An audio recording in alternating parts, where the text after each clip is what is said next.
السلام علیکم۔ آپ سب خیریت سے ہوں گے؟ آج کا موضوع ہے موٹاپے پہ، جو ایک عام شکایت پیدا ہو چکی ہے کہ بچے چھوٹے بڑے اکثر موٹاپے کی طرف جا رہے ہیں اور کوشش کرتے ہیں کہ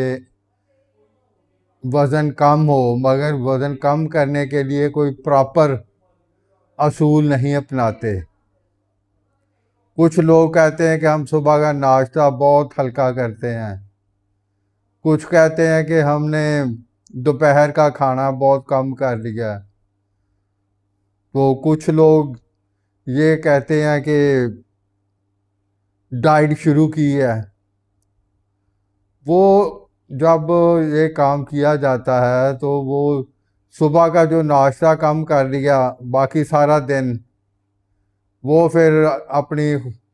زیادہ خوراک اتنی کھا لیتے ہیں، چائے ہو گئی، میٹھی مشروبات ہو گئے، ایسے ہی مطلب بیکری کی چیزیں ان کا زیادہ استعمال کر لیا، دوپہر کو نہیں کھایا، شام تک بھوکے رہے، رات کو وہ زیادہ کھانا کھا لیا، تو سیر کا کوئی پراپر انتظام نہیں، کھانا کھاتے ہوئے بھی مطلب اپنے آپ کو بزی رکھا ہوا ہے، جس کی وجہ سے مطلب یہ چیزیں پیدا ہو رہی ہیں۔ تو کچھ لوگوں کا مسئلہ ہے کہ وہ مشروبات، جس میں ڈرنکس ہو گئے، جوسز ہو گئے، پیک جوس ہو گئے، یا پھلوں کے جوس نکال کے زیادہ استعمال کیا جاتا ہے، وہ بھی موٹاپے کا سبب بنتے ہیں۔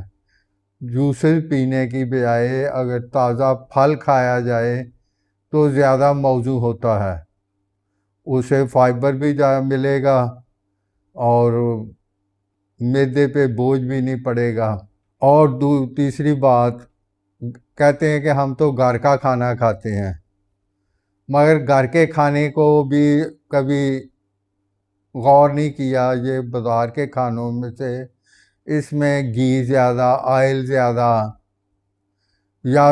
سالن زیادہ کھایا جائے، روٹی بڑی ہو، تو یہ بھی اس کا ایک سبب بنتا ہے، اس پہ غور نہیں کیا۔ پھر کچھ کہتے ہیں ہم صرف روٹی اور چاول کھاتے ہیں، روٹی بھی دیکھنا کہ روٹی کتنی کھاتے ہیں، چاول جو ہے چاول بھی جسم کو بڑھاتے ہیں، وہ جسم کو پھلاتے ہیں، خاص طور پہ وہ جسم جو بلغمی مزاج والے ہوتے ہیں، وہ بہت جلد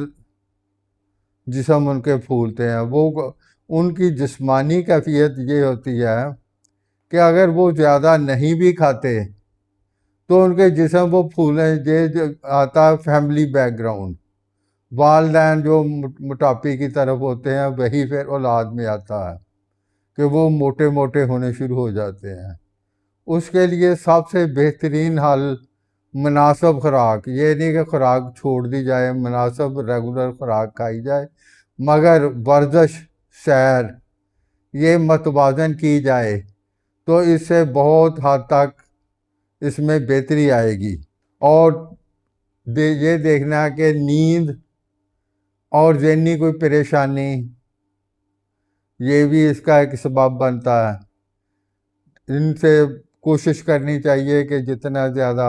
محتاط رہا جائے، بچا جا سکے، نیند کو پورا کیا جائے، ذہنی پریشانی سے کا حل ڈھونڈا جائے۔ تو باقی جو خوراک جس میں فائبر والی چیزیں، دالیں، گوشت، دودھ، دہی، یہ متوازن استعمال کرنا چاہیے، یہ نہیں کہ زیادہ استعمال کیا جائے، تھوڑا استعمال کیا جائے، مگر ضرور کرنا چاہیے، نہ کیا جائے تو بھی اس کا نقصان ہے جسم کو۔ یہ استعمال چیزیں کرنی چاہیے، اس سے جسم کو فائدہ ہوگی، مگر مین چیز، سب سے بڑی بات، آپ اپنی روز کی روٹین دیکھیں، ایک شیڈول بنانا چاہیے،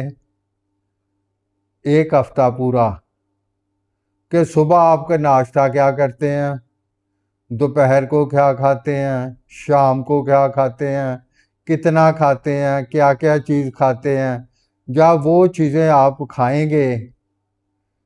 تو آپ کا ایک شیڈول بن جائے گا، آپ کو پتہ چل جائے گا کہ میرے جسم میں کس چیز کی زیادتی ہو رہی ہے،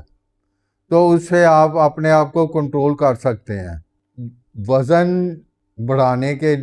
کو بڑے ہوئے کو کنٹرول کرنا جو ہے اتنا مشکل کام نہیں، مگر نہ کوشش کی جائے تو مشکل ہے۔ تو سب سے بہترین حال یہ ہے کہ ہر چیز متوازن مقدار میں کھائی جائے، ورزش سیر کی جائے، اوور ڈائٹ نہ لی جائے، خاص طور پہ جو بیکری کی چیزیں، مٹھائیاں، بے جا چائے جو ہے، چائے بار بار پی جائے میٹھی، تو وہ آپ کی جو انرجی پورے اس سے پیٹ تو نہیں بھرے گا، مگر وہ آپ کو پوری انرجی ملے گی، پیٹ ہلکا پھلکا بھی رہے گا مگر پوری انرجی ملے گی، کو جسم کو جتنی کیلوری چاہیے اس سے زیادہ آپ کو یہ خوراک مل جاتی ہے۔